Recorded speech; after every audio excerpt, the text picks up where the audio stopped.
Welcome. In front of me is an iPhone 15 Pro Max, and today I will show you a couple tweaks and tricks you can do on this phone.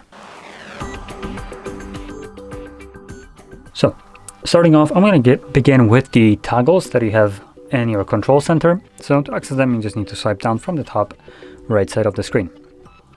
Now this will reveal a bunch of different toggles. I believe for the most part, almost all of them are what you have by default, maybe apart from these two right here. But in any case, you obviously have toggles like the brightness right here and all the other ones right here, but what you can do is hold them, and this will then give you additional options for majority of them. So as an example, brightness has things like dark mode, night shift, and true tone. Alternatively, photos allows you to take a selfie, video, portrait, or portrait selfie. And a bunch of these have all kinds of different options that you can access. So as an example, recording screen will also allow you to record a microphone and I believe specific applications. Focus mode gives you access to a couple different things like do not disturb mode, the sleeping mode, and some other stuff. But there are also ones that don't have anything, like the volume is just a volume. So there we go. Now, moving on into the next option, it's going to be the swipe to unlock option. So I believe this actually might be enabled by default. Let's try it again.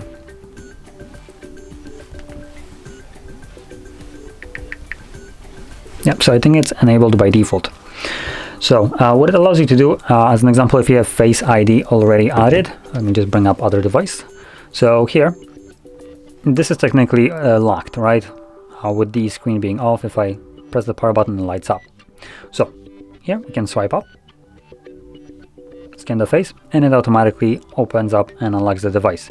Now obviously pressing the power button and having the device scan your face and unlock would have been much better and much more convenient, but because Android is using it, Apple cannot, because they need to be all nice and quirky and not do what Android is doing, apart from plagiaristically copying almost everything else.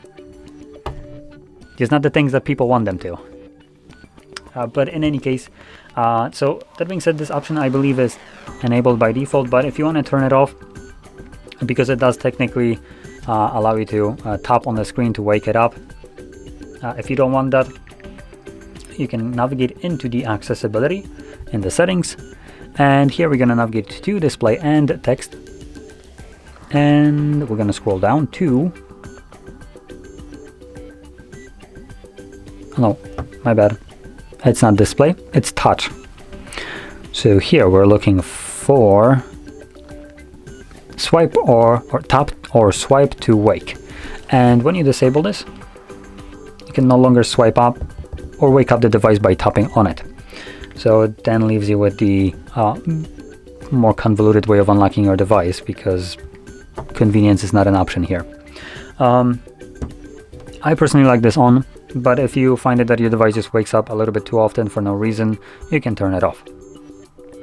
Now, moving on into other option, which was actually visible right here, which will go very well and pair with the dark mode, is the still in accessibility and display and text size, we have white point or reduce white point. Now the name of it implies that it's reducing the intensity of bright colors, which is just a load of BS, because what it does, it just reduces the brightness. And just to kind of showcase this, here we have the white point on off. Here's the brightness.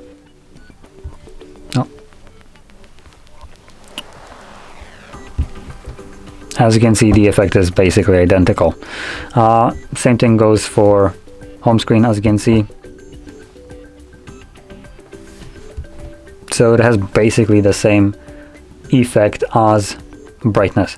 Now, the only reason why I'm showing this is because it might go well with the dark mode, and in addition, you can actually set up a shortcut for this, so you can enable and disable it with the triple power button press as a shortcut, which is not something that you can do with the brightness itself, because this allows you to select a level right here, and then you just turn it on and off and it remembers it, while brightness is something that you just kind of tweak around yourself, or the device controls it with how bright the environment around you is.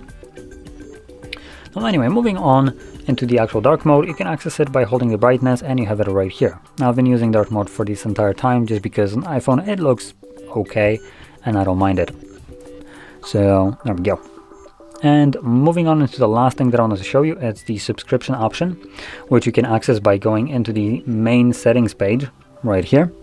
And at the very top where you have your account, you can tap on it and you will see subscriptions. And this allows you to gauge how many subscriptions you have, how much each one of them costs you, when the renewal time of each one of them is, and you can cancel it, extend it, or do any kind of things like that.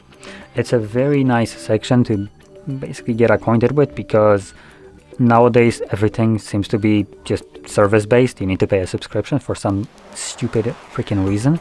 So this allows you to, gauge on what you are subscribed to.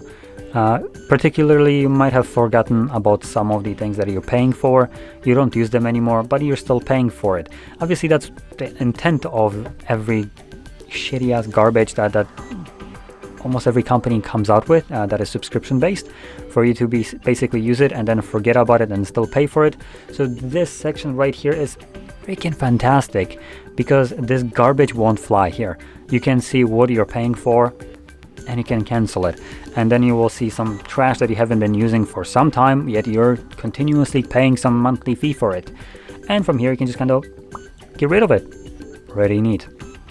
It's a fantastic option right here, one of the best ones in my opinion for current times and the way tech industry wants to push everything around with subscription based. So with that being said, if you found this video helpful, don't forget to hit like, subscribe, and thanks for watching.